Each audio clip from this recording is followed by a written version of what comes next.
The CIA bills itself as the world's premier foreign intelligence agency.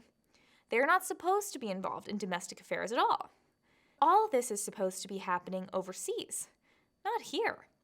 It's true that the agency has constantly sought to expand its domestic mission, especially since the advent of the Patriot Act.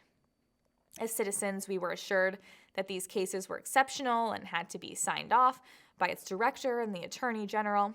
But the directors, like John Brennan, and attorney generals like Loretta Lynch, those assurances ring hollow. Clearly, the people who facilitated the CIA's involvement, people like Elvis Chan, who was the FBI's San Francisco point of contact for social media, knew that this was a scandal waiting to happen. So they named their group the Foreign Influence Task Service. See how that works? The task force's name has the word foreign in it. Fig leaf confirmed.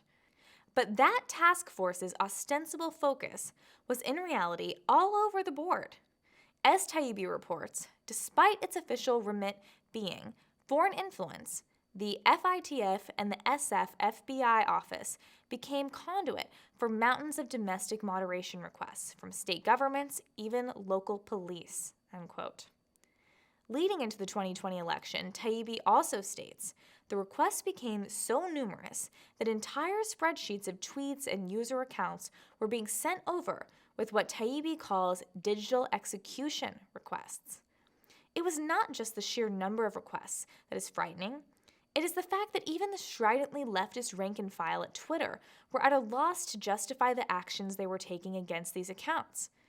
Thanks to constant pressure from the CIA and FBI, Twitter analysts bent over backwards to justify their actions.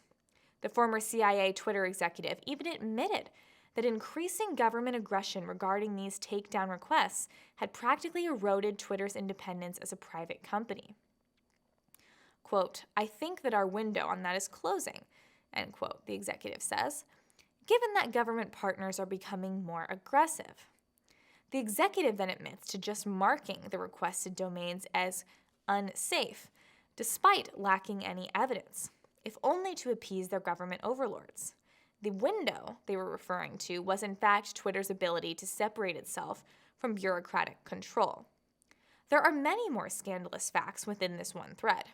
Facts such as the involvement of the State Department in shutting down tweets, and the fact that the Biden administration itself was livid that more was not being done to take down accounts they found problematic.